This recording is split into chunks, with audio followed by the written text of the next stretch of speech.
dar esta conferencia en el Instituto Cervantes de Delhi, realmente emocionante. Y en primer lugar quiero agradecer a Jesús Clavero la invitación, la presentación tan precisa. También quisiera muy especialmente agradecer a María Ángela Cifuentes, la que nos ha puesto en contacto y la que de alguna manera nos ha ayudado en esta estancia en Delhi. Muchísimas gracias por su afecto y su generosidad.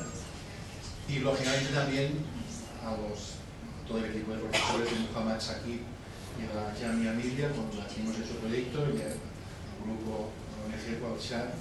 De hecho, lo que vamos a explicar ahora es toda esta trama compleja de suma de esfuerzos que lleva a estos proyectos, y todos lo que deseamos es que se encuentren los mecanismos de gestión y de financiamiento para que se vayan realizando. Yo lo que voy a explicar ahora al principio, y bueno, Zaida va a continuar explicando con más detalle, es algunos de los hilos de los que arranca este proyecto. En primer lugar, la asignatura. Sí. Si quieres pasar. Sí, en primer lugar, de hecho, bueno, el grupo protagonista, la activista que ha llevado toda esta iniciativa, de Daphne, Elena, Julia y Carla, se explica más en detalle.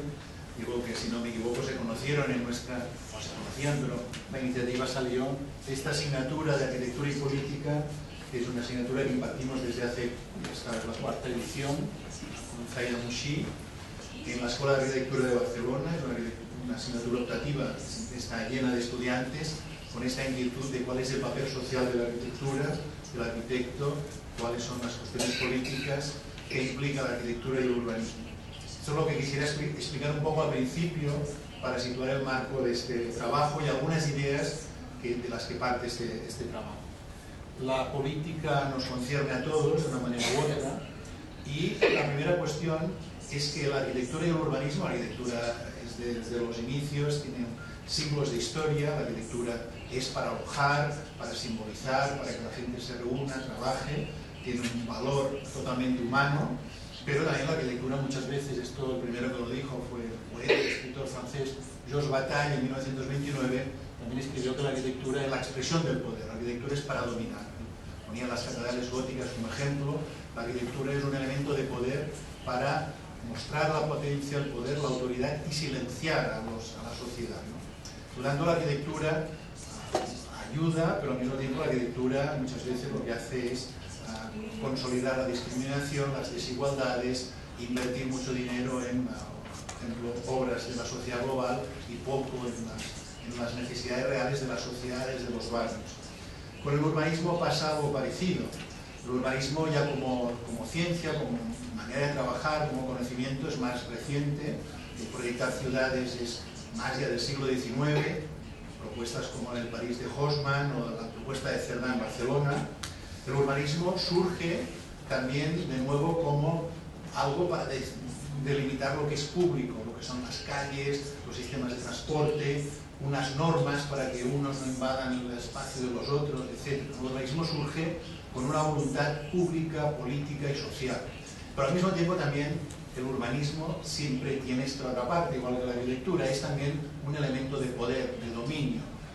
Y lo vemos inmediatamente en todas las ciudades, ¿no? Veremos algún ejemplo, y también el trabajo que se ha hecho, todo este workshop tiene mucho que ver con esto.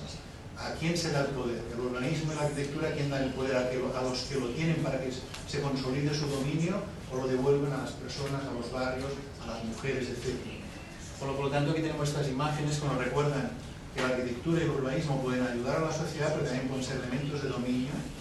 O estas imágenes de la plaza de San Agustí Vell, en el Centro Histórico de Barcelona, que nos demuestra cómo de junio de 2004 a junio de 2007, un proceso largo en el que no vamos a entrar en detalles, de unos bancos cómodos que había para que la gente se sentase, y además, lógicamente, para que los hombres, los que no tienen casa, se estirasen, pasasen muchas horas aquí.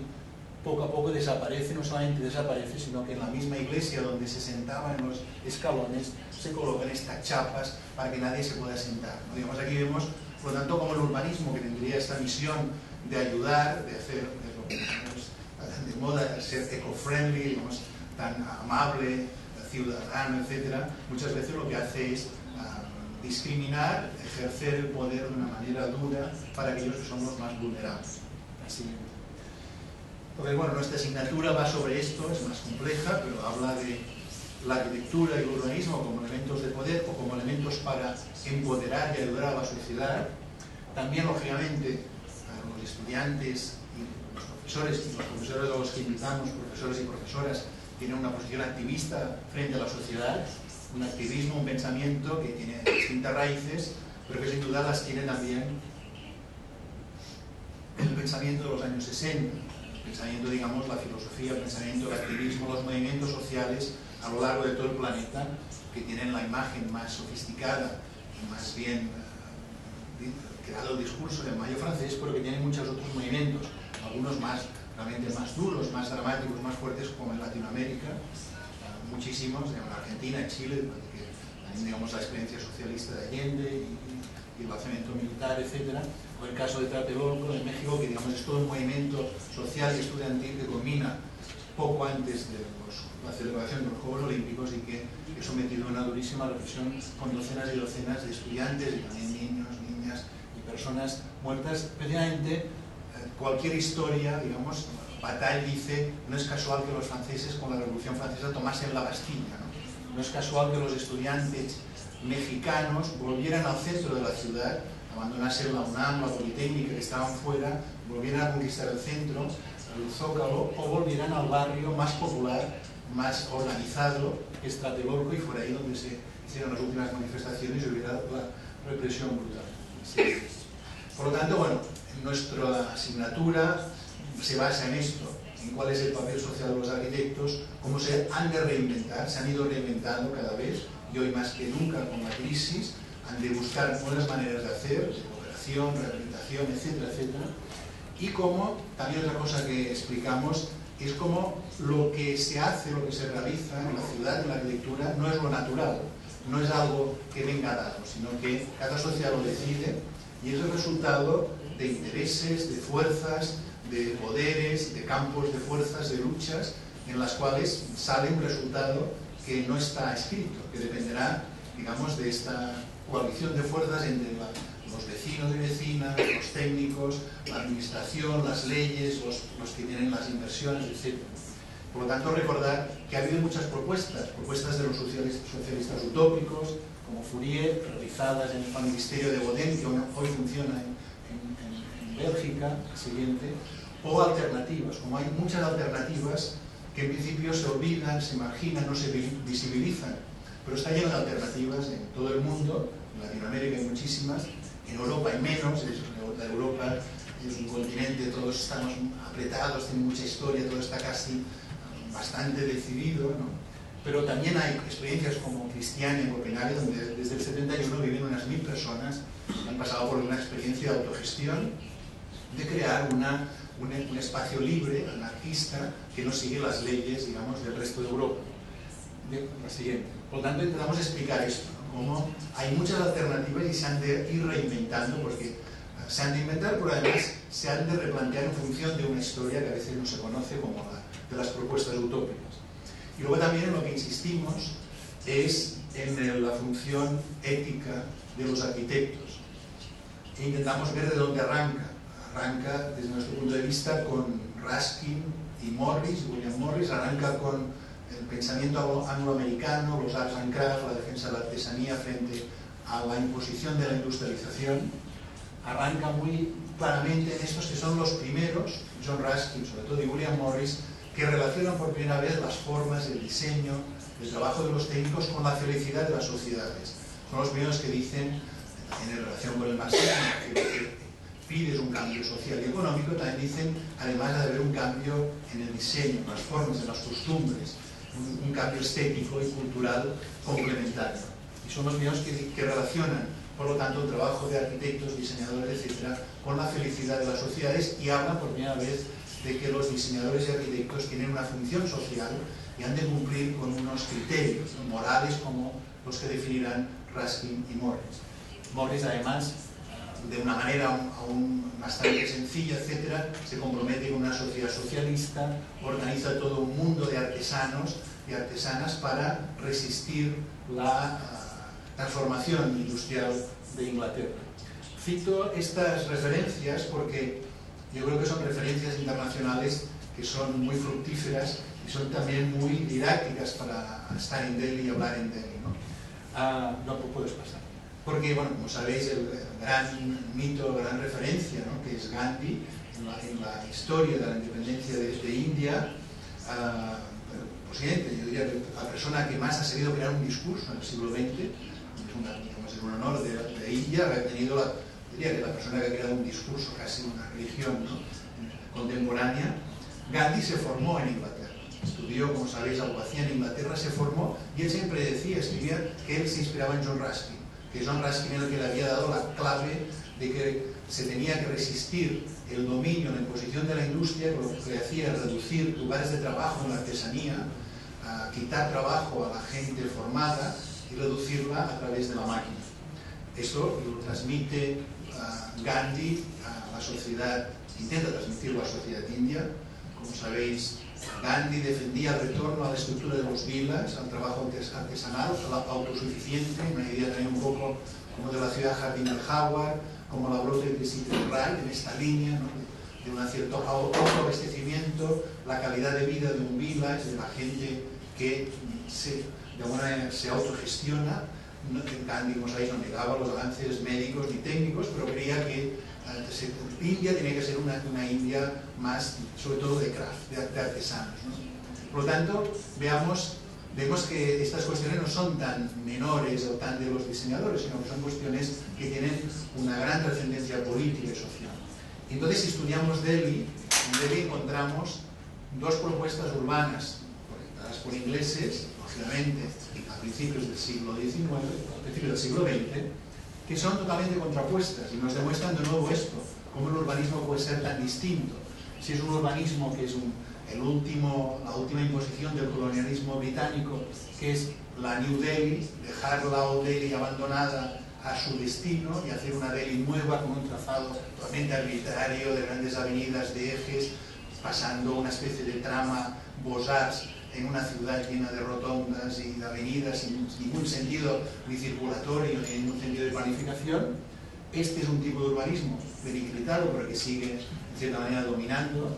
Es la propuesta de Latchins, tan admirada por la disciplina arquitectónica, y al mismo tiempo, los mismos años que está Latchins proyectando esta Delhi británica, esta Delhi imperialista,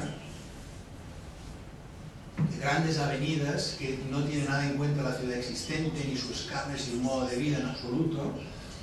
También viaja, llamado por algunas provincias, algunos lugares, Patrick Geddes, un biólogo, un autodidacta, una persona conocedora de todas las ciencias y que se interesó cada vez más por el urbanismo, que tenía toda una filosofía del mundo, vitalista, orgánica, de participación, fue el primero que habló de participación, de una regeneración de los barrios, etc. Lo que hoy se defiende, al menos teóricamente, el primero que lo planteó claramente fue Patrick Geddes. Luego tuvo enorme influencia en pensadores anarquistas ingleses, en Louis Mumford, en James Jacobs, etc. Entonces, Patrick Geddes, del 14 al 19, viaja en varias ocasiones a la India y estudia algunos barrios y hace propuestas. Y lo que dice Patrick Geddes, es decir, al mismo tiempo que Latchins está proyectando la ciudad imperialista, este urbanismo del orden, de la autoridad, totalmente distinto a lo que existe, él lo que dice que no, que lo que se ha de hacer es rehacer la ciudad, se ha de hacer esta conservative surgery, es decir, en vez de abrir calles siguiendo ejes, siguiendo líneas geométricas, destruyendo lo existente sin ninguna piedad por lo que existe, ningún conocimiento del detalle, lo que se tiene que hacer es estudiar una a una las viviendas, cuáles están mejor o peor, cuáles están realmente en ruinas o muy contaminadas, pero cuáles tienen gran valor y se han de aprovechar. Con este estudio detallado del barrio, lo que se propone es mucho más barato, cuesta muchas menos rupias, pero además el resultado es bastante parecido, igual de eficaz y funcional. Hay también calles mucho más ligado al modo de vida de cada ciudad india, de cada pueblo, Pero además lo que se ha hecho es aprovechar las cualidades, hacer salir la estructura que esto ya tenía, eliminar lo que puede ser sustituido y crear de nuevo, crear lo nuevo que puede hacer una estructura. Esto es uno de los esquemas que él hace en la India, ¿no? Gades en la India precisamente elabora su teoría de la conservativa surgirista, renovar la ciudad desde una manera más conservando y más ligada a la realidad. Bueno, estos son otros ejemplos de cómo intervenir teniendo en cuenta lo que existe. Siguiente. Bien, terminando mi introducción, está claro, digamos, las relaciones entre la arquitectura y la política son infinitas, existen siempre, aunque las neguemos. También negar estas relaciones es una actitud política, ¿no? Por negación. Esto plantea grandes problemas éticos, ¿no? ¿Qué hacemos los arquitectos? ¿Qué trabajos aceptamos y cuáles no? Por ejemplo, y esto es muy importante porque se olvida, ¿no? Digamos, yo creo que estando en Delhi o en Barcelona o en Quito, donde estemos, se olvida la historia de la ciudad, se olvida que hubo muchas posibilidades, se olvida, por ejemplo, que muchas cosas que tienen las ciudades las han conseguido los vecinos y vecinas luchando, reclamando que una fábrica se salve, que se haga un parque, un hospital o una línea de transporte público. Se olvida porque parece que es algo natural, automático y se lo inventaron las autoridades, ¿no? Se olvida, muchas veces vemos un gran edificio moderno y olvidamos que había ahí. Quizá había unos campos magníficos, unos bosques, o quizá había patrimonio arquitectónico que se destruyó. Esto lo olvidamos y tendríamos que saberlo, ¿no? Por ejemplo, todo el parque olímpico de Beijing, que fue además muy contestado a nivel internacional por las Naciones Unidas, para construir este proyecto de Ai Weiwei y de Herzog y de Merón, se desplazaron 350.000 personas que vivían en los hutongs, en las viviendas tradicionales de China, que sistemáticamente se van sacrificando y que los chinos realmente aceptan porque es una idea de modernidad, ¿no? Dicen, no, los hutongs son insalubres, es una arquitectura anacrónica, tenéis que sacrificaros, iros a vivir a bloques, a torres, a 20 o 30 kilómetros, que hay campo para ir construyendo ciudad, ¿no?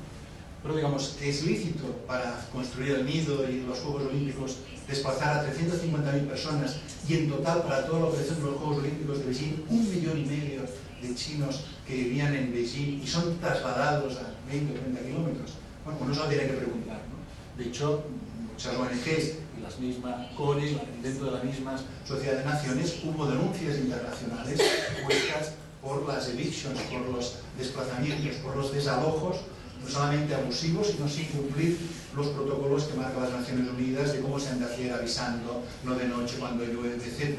Todo esto se incumplió. Además, digamos, lo que los protocolos internacionales exigen de los derechos es que no haya intimidación, ni agresión, ni violencia y que además no se ofrezca una compensación económica, se den viviendas, porque una compensación económica siempre acaba siendo un engaño, ¿no? Bueno, aquí tenemos algunos casos de la marca que se pone cuando se va a derribar poco tiempo antes, ¿no? Algunos que se atreven a protestar en China, pero muy pocos, cómo se va destruyendo los barrios, los hutongs, y luego las nuevas situaciones que se dan, gente que vivía en la calle con sus trabajos artesanales, cocinando, cosiendo, etcétera, con sus relaciones sociales, ayudándose unos a otros, pasan a vivir en nuevos bloques y torres, con lo cual, bueno, también montan sus negocios como pueden, pero acaban muchos de ellos desesperados, como este que se quiere tirar de la ventana. La siguiente. Bien, estas son, bueno, cuestiones que marcan nuestra asignatura y otra, que es la de la que parte el trabajo, el workshop que vamos a ver, el trabajo que vamos a ver en Delhi, es esta cuestión de la igualdad de género, que es muy importante en la ciudad y muy importante en la arquitectura, y que en el caso de la arquitectura tenéis, bueno, aquí ya la palabra Zaira, aquí tenéis algunas de las arquitectas reconocidas internacionalmente, pero digamos el reconocimiento es aún muy injusto, ha sido borrado, silenciado, la aportación de las mujeres arquitectas y urbanistas muy pocas se conocen, porque además han tenido mucha más dificultad para poder ejercer de arquitectas o de urbanistas, pero de alguna manera hoy están en un plano de total igualdad y tendrían que tener las mismas oportunidades, el mismo reconocimiento, y aún se tiene que escribir una historia de la arquitectura brecha, no una historia de la arquitectura patriarcal en la que todos son hombres héroes, sino una historia de la arquitectura que tenga en cuenta también la aportación de las mujeres arquitectas y técnicas. Bueno, ya para comenzar con la cuestión del género, la cuestión de las mujeres, el derecho, la visibilidad, que todas las que vemos aquí son mujeres arquitectas urbanistas, pensadoras y hacedoras de ciudad y de arquitectura, y seguramente muy poco conocidas por todos y todas nosotras que estudiamos arquitectura, ¿no? Entonces ahí también, dentro de la formación, hay una invisibilidad de la profesión. ¿Cómo no va a haber de alguna manera una invisibilidad también de las necesidades de las mujeres?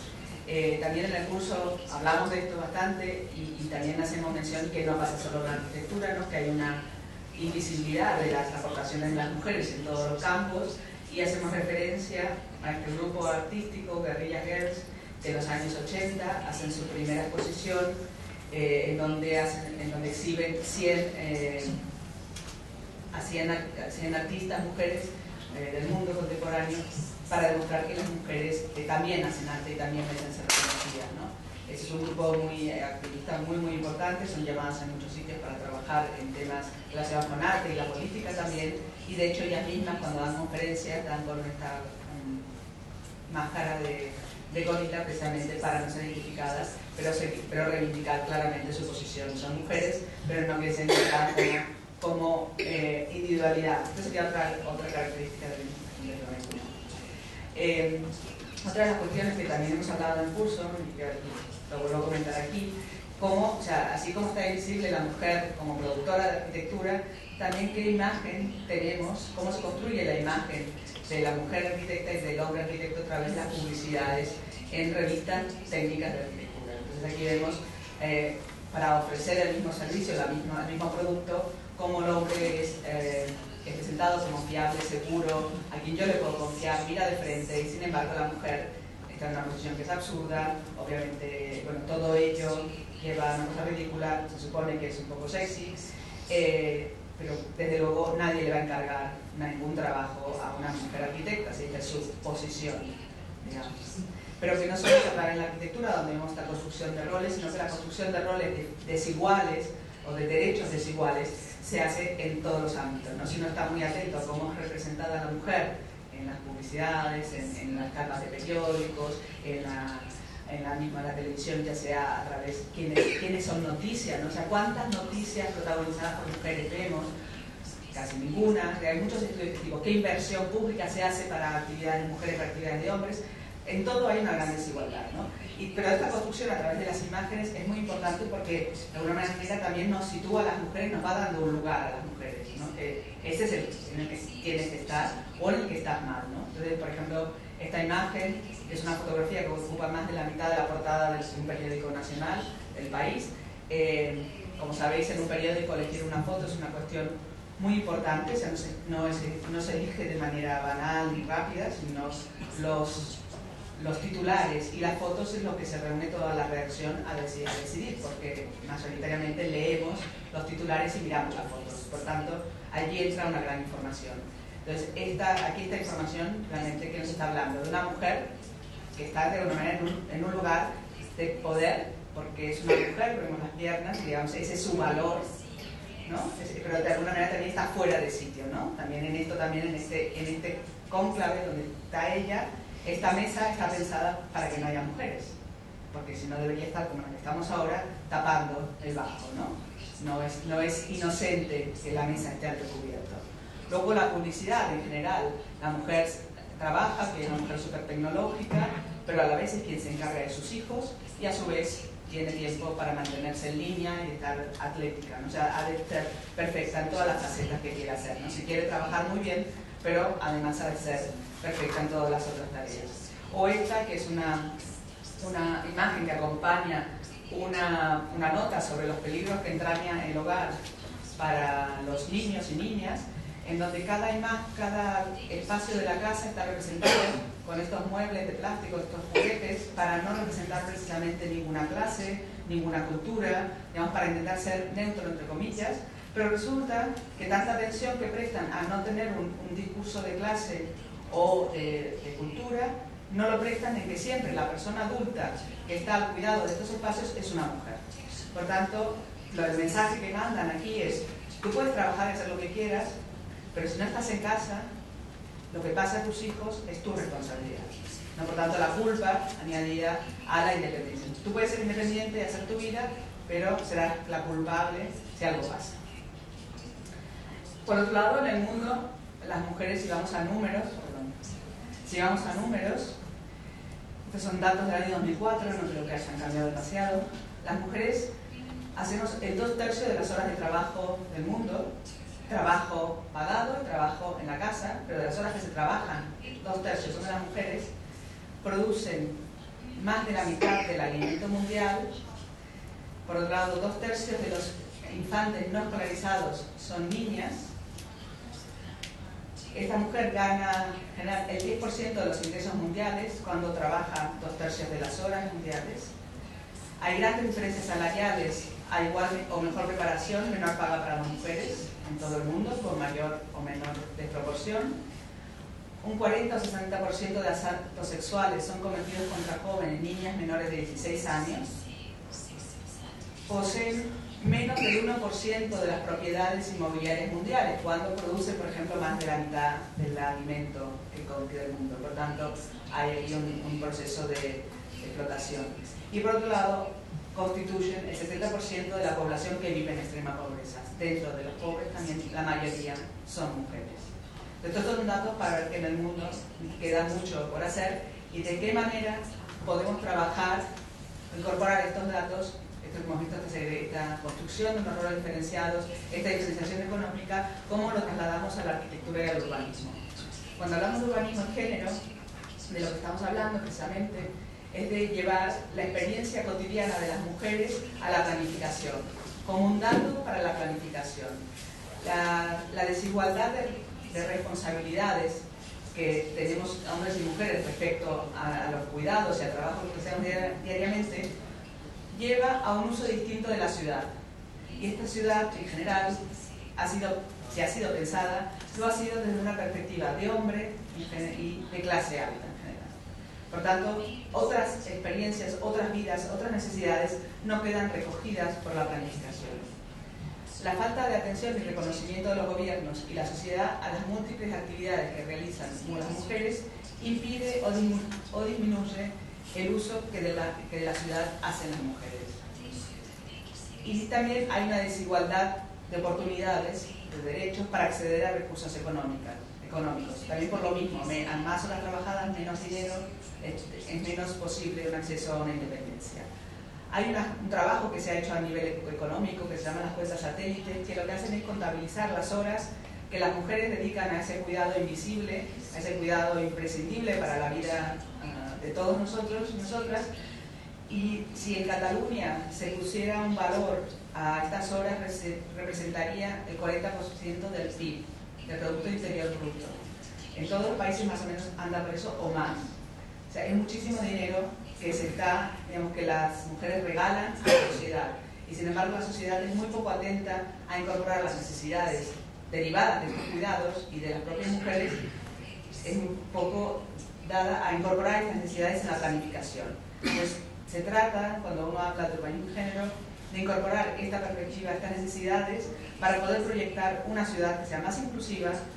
Y también, si está muy de moda, como decía José María, hablar de lo eco-friendly, está demostrado que una ciudad amable con las mujeres es la ciudad más sostenible. Porque estamos hablando de la ciudad de las distancias cortas, la ciudad del uso mixto del suelo, la ciudad de la cooperación. Por tanto, estamos hablando de una ciudad que tiende hacia la sostenibilidad. Cuando hablamos de la ciudad proyectada desde la clásica y desde otra perspectiva pura de la producción, hablamos de la ciudad extensa, de la ciudad del coche privado, de la ciudad de los kilómetros de autopista. Desde luego no hay manera que una ciudad pueda ser sostenible con este modelo. Por tanto, es muy importante observar la realidad, observar los diferentes usos y quiénes hacemos uso de los espacios y cómo, para poder contestar y para poder proyectar el beneficio de todos. Esto se puede hacer observando, pero seguro necesitaremos trabajar con diferentes grupos para poder entender cuáles son sus necesidades. No podemos nunca pensar que desde una perspectiva única podemos abarcar todas las demás. Por tanto, el urbanismo con perspectiva de género lo que viene a decir es que el urbanismo no es neutro, que al conformar, como ha dicho José María antes cuando hablaba, ¿no?, de las dos posturas de Lutyens y de Goebbels, al conformar el espacio urbano se dan prioridades, se reflejan poderes y se visibilizan derechos. El género es una construcción cultural que asigna roles a cada sexo. y entendemos que la ciudad no ha de contribuir a perpetuar la división de tareas entre mujeres y hombres entre el mundo de lo reproductivo y el de lo productivo. La ciudad es nuestro espacio de socialización compartido, sin embargo las mujeres y su experiencia de vida no están presentes en su definición. El espacio público, urbano, rural, de gran ciudad o de pueblo, ha sido proyectado, gestionado, articulado sin tener en cuenta deseos, necesidades y actividades diversas de las mujeres. Entonces, de alguna manera, aplicar la perspectiva de género cambiaría y cambia las prioridades en la planificación, porque a situaciones y necesidades diferentes no se puede dar una respuesta uniforme. Entonces, ahora estamos aquí para explicar un trabajo que hemos hecho, como ha dicho María, con la Jamia Millia Islamia, con la Escuela de Arquitectura, y cómo comenzó este trabajo, esta colaboración. Explicaré un poquito rápido la historia y un poco el trabajo que hemos hecho estos días. Comenzó esta colaboración en el 2009 con SAF, con Sati All for Partnerships, una ONG que trabaja por el derecho de las mujeres, que trabajaba exclusivamente en el aspecto más legal y económico, y al hablar en una reunión sobre cuestiones urbanas y su implicación en la vida de las mujeres, Shivani Bardaj, que es la responsable de esta ONG, entendió que era necesario que empezáramos también a pensar en los espacios. Cómo los espacios favorecerían, modificar los espacios podría favorecer también el acceso a derechos de las mujeres. Y trabajando en esto, pensamos en una definición que es la Women Resource Zone, la zona de recursos para mujeres, que se trata de una respuesta desde la planificación para el acceso a derechos humanos para mujeres, acceso a recursos económicos, sociales y culturales, a los llamados derechos DES, que son los derechos humanos de segunda generación, pero que son tan imprescindibles como los de primera generación, que es el derecho a la vida, el derecho a la alimentación, etcétera, la libertad. Por ello, el Women Resource Zone es un paso necesario para alcanzar los objetivos del milenio, que entre otros objetivos tiene la disminución de la muerte infantil, la disminución de las desigualdades entre hombres y mujeres. Entonces, el Women Resource Zone sería un paso más hacia el derecho de las mujeres a la tierra, pero también hacia todos los derechos de las mujeres, y la idea sería que parte de los centros de recursos de mujeres, planificar mejores barrios para las mujeres y colaborar o promover la independencia económica de las mujeres. Y obviamente todo esto tiene que estar basado en la participación con grupos locales. No puede ser un programa general y universal, sino que se debe trabajar de manera específica en cada sitio. La idea genérica del Women Resource Zone, tal como trabajamos en el año 2009, que como veréis ha evolucionado después, trata de proponer actividades para las mujeres como componentes de la familia, para la mujer como ser humano, y también los espacios compartidos. Entonces, hablar de barrios seguros, de espacios administrativos cerca de las viviendas para facilitar el trato con la administración, espacios de cuidado para enfermos, niños y adultos todos los días, espacios para la tarea doméstica compartida y espacios públicos y equipamientos abiertos y adecuados y apropiados para las mujeres, ya sean parques, centros culturales y bibliotecas y otras actividades. Porque, como bien sabéis, en el caso de aquí, los parques, con algunas excepciones, las mujeres solas difícilmente los puedan utilizar. Y como ser humano, seguir aprendiendo, que es lo que hacen en los centros de recursos para mujeres actualmente, espacios de salud para las mujeres, porque también la mujer en estas tareas que tiene asignada, ella siempre es la última, y por tanto no va al médico. Entonces, que haya centros médicos cercanos para las mujeres, otras cosas que ayudarían a disminuir la alta mortalidad en casos de partos, por ejemplo, casas seguras tanto en casos de violencia de género como en casos de eviction, ¿no? O también de migrantes, y también recursos para mujeres, facilitar los recursos económicos para que las mujeres que han aprendido a hacer cosas puedan desarrollar estas tareas. Y por supuesto pensar en barrios seguros y en viviendas seguras como parte indispensable para estas dos áreas, y los espacios públicos, como decía. Entonces, yendo Esto luego continúa, como explicaba José María, a través del trabajo de arquitectura y política, que comenzaron a desarrollar parte de lo que hoy es Equalsari, en este caso Daphne Saldaña y Julia Gola en aquel momento, con 3 compañeras más. Laura y Lorena estuvieron también en la India en el primer año que ellas vinieron, en 2010. Y desde Barcelona hicieron una primera propuesta, a partir de escuchar esta explicación que yo he hecho muy breve de urbanismo y género y de los problemas de la India, de escuchar a Shivani Bhatta explicando también allí en Barcelona la problemática que tienen las mujeres. Pensaron que una opción de espacio a utilizar como posible espacio para colocar este centro de recursos para mujeres podrían ser los bajos del metro elevado, ya que hay un techo construido y muchas mujeres se trasladan en metro. Podría ser un espacio, un lugar adecuado para construir estos centros de recursos para mujeres. Buscaron ejemplos, referencias internacionales, que siempre es importante ver que no somos los únicos que tenemos ciertos problemas y que podemos aprender de qué pasa en otros sitios, aunque sean otros programas que se tienen que resolver.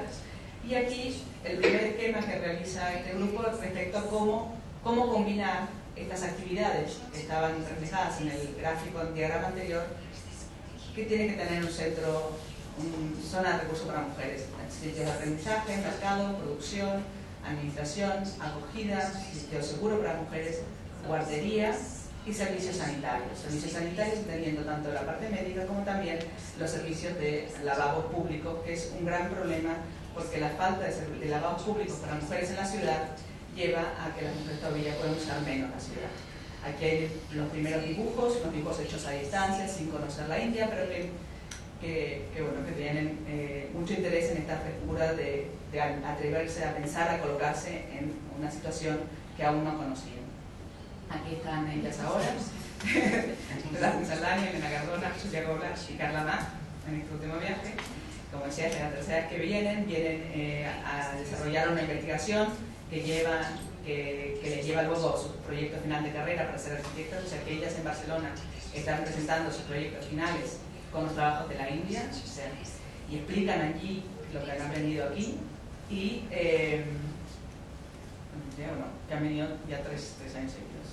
Ellas han continuado desarrollando estas ideas y este es el esquema que han trabajado, están trabajando ahora sobre el Human Resource Zone, un poco estas dos áreas, ¿no? Las partes más reproductivas o básico y unas específicas. Esto tendrían que tenerlos todos los centros de recursos para mujeres, el programa básico, y aquí habría una serie de programas específicos que dependerían del grupo de mujeres, de la ubicación relativa en la ciudad o en el campo.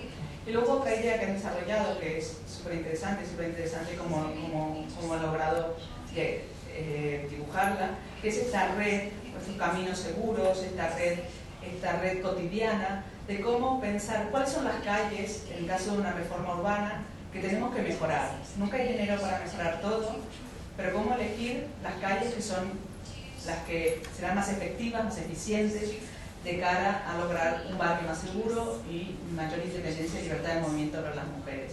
Pues se trata de ver dónde están las casas, cuáles son los sitios de trabajo, dónde están los puntos de agua, dónde están los sitios que los niños utilizan, dónde hay un mercado y dónde se podrían poner los futuros centros de recursos. Y estas son las calles que unan estos puntos, las que se tendrán que trabajar para hacerlas más seguras. Lo ideal sería que todo el barrio lo fuera, pero es progresivo. Entonces es un trabajo que es progresivo. Estos son los trabajos de investigación que llevan haciendo, un poco borroso, pero todos estos años, ¿no? De realmente hacer un levantamiento de todo Oakland, o está la universidad, de colocando los diferentes equipamientos que hay y encontrando cuáles son los sitios idóneos para sus proyectos dentro de esta realidad. Aquí imágenes analizadas con los problemas y las potencialidades de los diferentes lugares, y aquí vemos el recorrido, esta red de recursos, esta red de proximidad, cómo se aplica en el caso concreto de la parte, digamos, más sur de Oakland, no en la parte que hemos trabajado en este taller, sino en una zona más sur. Aquí han ido desarrollando diferentes propuestas. Este ya fue un proyecto final de carrera ya presentado, de Daphne Saldaña, que es un centro que se sitúa aquí, que es una zona limítrofe agrícola y es un poco recuperar este espacio de producción agrícola, pero compartiendo formación, espacios de producción agrícola y espacios de postproducción de lo agrícola para poderlo vender, con puntos de agua, con espacios para que hoy se reclamaba, ¿no?, en la corrección esta mañana. Aquí hay todo pensado un sistema de recogida de aguas, de limpieza de aguas, para poder reutilizarlas en lo agrícola. Y por supuesto aquí en el centro toda una zona de baños seguros y accesibles para las mujeres. Y una calle, bueno, todo un sistema que podría ir teniendo diferentes usos también, dependiendo el tiempo. Otro proyecto de Laura Monforte fue un proyecto donde había un centro de recursos de mujeres, también más enfocado a la cuestión de la salud, relacionado con un albergue para conductores de rickshaw que duermen en la calle, y que las mujeres podrían trabajar haciendo comida para estas personas y cobrando muy poco para que pudieran dormir aquí y pudieran bañarse y limpiarse, ¿no? Entonces era un proyecto combinado, ¿no?, donde hay el trabajo o el recurso tiene que ver aquí con trabajar también no solo para ellas, sino pensar en otra parte de la sociedad. El trabajo de Julia Goula, que está en proceso, que es trabajar en una zona donde hay mercado, pero mejorar el uso de este espacio, higienizarlo, ver cómo se puede trabajar la cuestión de la sanidad, de la recogida de aguas y las basuras, y también aprovechar para hacer aquí algunos equipamientos, unas viviendas de realojo, zonas de trabajo, etc. Cómo aprovechar un sitio de convergencia y de atractor como es un mercado para potenciar más actividades para las mujeres. Y el de Carla Mar, que es el proyecto básico de zonas de recursos para mujeres, pero agregado con toda una cuestión de salud y de salud especialmente para las mujeres en este centro. Entonces ese es su trabajo, el trabajo de ellas que vienen haciendo hace 3 años, que desarrollan y que han buscado mucha información y mucho material que han generado, y han hecho, este es el tercer workshop internacional que se hace aquí en Delhi. Han ido creciendo en su amplitud y en la implicación de la universidad, con lo cual estamos muy contentos. Y estos son unos esquemas del año pasado, de 2011, donde se trabajó en construir, en proyectar un centro comunitario. Siempre estos workshops son pequeños, son cortos, por tanto lo que es importante es lo que se prima en estos workshops es el proceso, pero también algo interesante que ha terminado en el workshop que hemos acabado y que tenéis expuesto aquí fuera, es que pareciera haber cierto compromiso por parte de la universidad que si se continúa evolucionando con estos proyectos se podría intentar buscar recursos, ver algo más, ¿no? Y pareciera que el profesor Mohamed Saqib había dicho que si les dejan, siguen 2 semanas más intentando evolucionar estos proyectos de una manera más técnica, ¿no? Porque obviamente en 4 días, aunque se nos exigiera hoy y ayer en las correcciones un proyecto técnicamente más acabado, sería muy falso pensar que en 4 días, sería muy irresponsable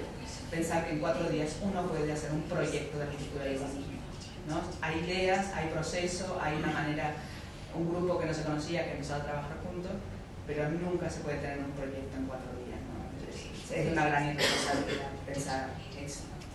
Entonces aquí tenemos la presentación de este último proyecto 2012, que tuvo una primera etapa en Barcelona, en la que se trabajó 3 mediodías de manera muy intensiva, con charlas y con explicaciones también a gente de otra sociedad, intentando transmitir cómo se vive aquí, cómo es la ciudad, cuáles son estas necesidades. Es difícil a la distancia ponerse. Hubo casi 30 estudiantes haciéndolo, vinieron estudiantes también de Valencia, que es otra región de España. Fue muy interesante y había mucha gente interesada en venir, eran casi 10 o 12 que querían venir, pero desgraciadamente la crisis económica que está golpeando mucho a España impidió que vinieran más estudiantes. Entonces, además de las 4 estudiantes de Ecuador, han venido Jean-Paul Aragonés y Marta Salomón como estudiantes que por su cuenta vienen, se lo pagan, les gusta, y han sido los 6 estudiantes, 5 estudiantes y una arquitecta de Barcelona. Entonces, en estos 3 días en Barcelona lo que se intentó es pensar ideas, que era una de las ideas que trabajábamos allí, en pensar una intervención muy rápida, en que se visibilizara el espacio de las mujeres y cómo se podría marcar estos caminos pero después pensamos que podía pensarse si hacíamos solo este trabajo aquí, o sea, poniendo unas telas en la calle sin más, o azulejando, haciendo una acción artística en una de las paredes de los centros, también podía resentirse la idea del proyecto, ¿no? Pensarse que solo con una actitud más festiva y artística de demostración ya se solucionaba el problema de las mujeres, ¿no? Entonces decidimos que el taller que se haría aquí intentaría ahondar más en la mejora de los sitios, aunque no pudiéramos hacer una aplicación directa al proyecto. Entonces este es el tercer taller sobre arquitectura y urbanismo inclusivo que se hace en Delhi. Aquí también, bueno, la organización del taller fueron pocos días, fueron 8 días contando hasta hoy, que en realidad son 7 días, una tarde libre, 2 mañanas de presentaciones, una mañana de visita al sitio. Por tanto, el trabajo efectivo en taller son 4 días y medio, ¿no? O sea, realmente es un taller muy intensivo y trabajando gente que no se conocen, ni los de aquí ni los de fuera con los de aquí, porque los grupos de estudiantes de Delhi han sido formados por estudiantes de 3 cursos, el segundo, tercero y cuarto, que no habían trabajado juntos tampoco, más, o sea, cada grupo tenía 5 estudiantes de Delhi más un estudiante de Barcelona. Por tanto, realmente entrar en dinámica de grupo no es fácil, si bien hay un background común, ¿no?, que es el de la arquitectura, este se puede tener desde muy diferentes sitios, pero tenemos que sumarle la dificultad de diferencias culturales y de maneras de decir y de hablar, otra lengua para todos. O sea, realmente el resultado es muy satisfactorio por las dificultades que entraña, ¿no?, un trabajo así. Entonces se trabajó también en el dossier preparado por el Quasari, aquí una serie de preguntas básicas que ayudaban a situar los 2 centros en el que se trabajó, Marcas y Niswan y el otro, perdón, es un desastre con los nombres. Este es el área, hacia aquí está la universidad, aquí están los 2 centros y se trabajó urbanamente aquí. Esto pongo la imagen porque, bueno, cuando habéis hecho el taller, los que hicimos el taller llevamos una flor en el ojal, una combinatoria cultural. Encontramos esta tela en el mercado de Old Delhi y me pareció que era una síntesis de 2 culturas, ¿no? Un dibujo muy, para nosotros, indio, pero esto nos recordaba un clavel, ¿no?, que es Incarnation, un clavel que es como también la flor folclórica española, ¿no? Nos parecía un chiste. Entonces esta era una manera de identificarnos, especialmente cuando fuimos al barrio, para poder saber quiénes éramos del grupo, que si no era difícil. Aquí os presento el barrio brevemente. En el primer recorrido, unas imágenes de las calles que luego son trabajadas y que están fuera de los paneles. Calles de diferentes dimensiones, sin programación, sin planificación, muchísima actividad, bueno, obviamente como en toda la ciudad, ¿no?, una actividad abrumadora y una variedad abrumadora de cosas que no es fácil la lectura, ¿no? Yo creo que no es fácil para nosotros, pero creo que tampoco es fácil para quien vive aquí, ¿no? Nosotros por desconocimiento y posiblemente para los que viven aquí por ya acostumbramiento, ¿no?, por estar acostumbrados a ver esa manera de vivir. Cómo trabajar, qué proponer es difícil. Uno de los centros es el Zakir Hussain Memorial Women's Center, que esta es la entrada al sitio, una entrada que casi no se ve, pero uno de los problemas que se detectan tanto desde la mirada de los arquitectos como desde la mirada de las mujeres que usan el centro, ¿no?, queda muy escondido. Y luego el centro tiene un espacio potencialmente muy interesante, no es tan pequeño, los dos no es pequeño, pero sin embargo le falta muchísima calidad ambiental, le falta espacio bien acondicionado, obviamente le falta mantenimiento al edificio. El otro centro, hay menos imágenes, es este centro que veis aquí. Tiene una situación urbana bien interesante porque tiene una especie de abierto delante que podría, digamos, potencialmente convertirse en una plaza, que son las propuestas que se ha hecho. Realmente este sitio es muy interesante urbanamente, el otro es más difícil porque es una calle, no la principal, pero dentro de lo que es la estructura del barrio es bastante importante. Y el centro, Marcas de Niswan, que está aquí, tiene delante un gran potencial. Si bien el centro en sí mismo, esta es la valla que separa, el centro en sí mismo es pequeño, ahora están obras, es más complicado que el otro para poder cumplir con las necesidades que tiene en cuanto a superficies. Y está rodeado, uno de los problemas que se comentaron en las reuniones es que hay una cierta, por un lado, como se espían desde otros lados y ahí les tiran cosas a las mujeres. A mí me ha costado encontrar desde dónde les tiran cosas, porque hay pocas ventanas aquí, pero bueno, dicen que tiran cosas.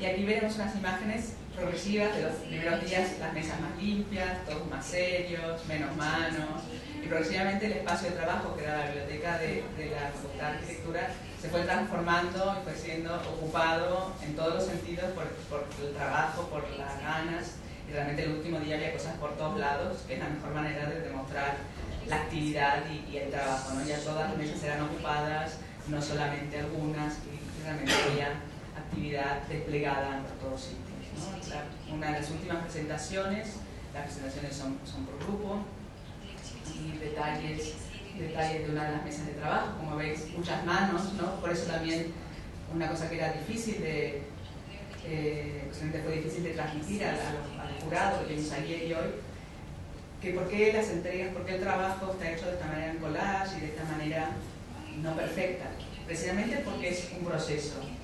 Y luego porque para que todas las manos pudieran estar encima del dibujo. Si vamos a un ordenador a dibujar con la computadora, finalmente hay una mano que decide y el trabajo parece muy acabado, pero al final puede ser muy excluyente y puede ser muy poco real, ¿no? De esta manera está todo lo que piensan puesto allí en el momento en que está, que es un proceso, no está acabado.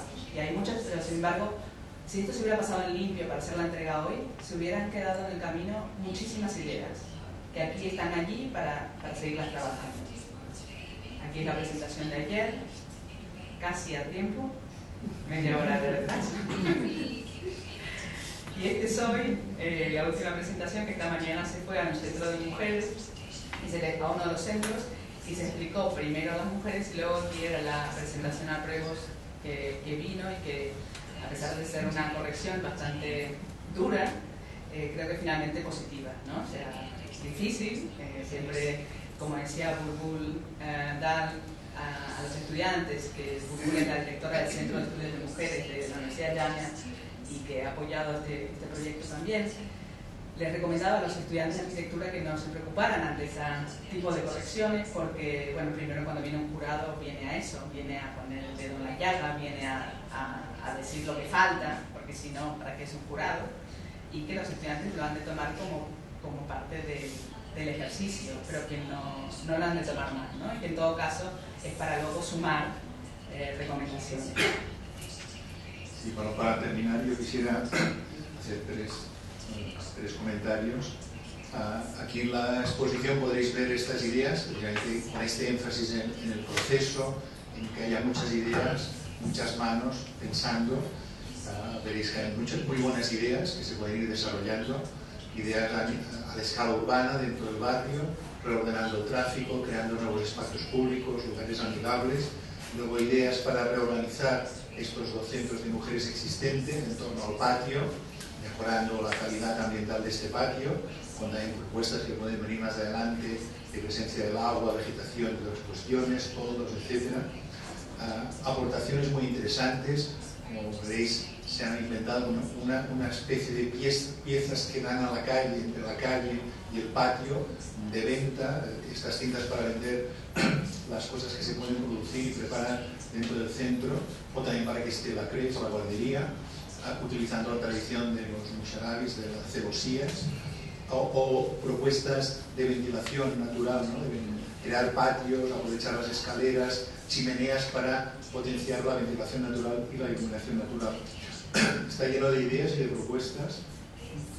Yo también tengo que decir, y lógicamente ya esperaba todo el entusiasmo y capacidad de los 6 estudiantes y arquitectos de Barcelona, pero a mí unas cosas que más me ha emocionado, y le agradezco a los estudiantes de arquitectura de la Jamia Millia y también a los profesores, al equipo de Mohamed Shakib, que digamos al principio que los veías tímidos, más callados, intentando entender las reglas del juego, y luego ya el último día, hoy, viendo cómo defendían con tanto entusiasmo, seguridad, digamos, cómo habían asumido defender sus ideas y defender el proceso y defender que se tiene que llevar adelante. Esto me ha parecido las cuestiones más emocionantes, ¿no? De ver realmente cómo, más allá de nuestros problemas de comunicación, de lengua, de diferencias culturales, etcétera, ha sido algo que han asumido, ¿no? Y que es algo propio y que tenemos la garantía de que muchos y muchas de ellos lo van a continuar, ¿no? Digo que esto es lo más emocionante.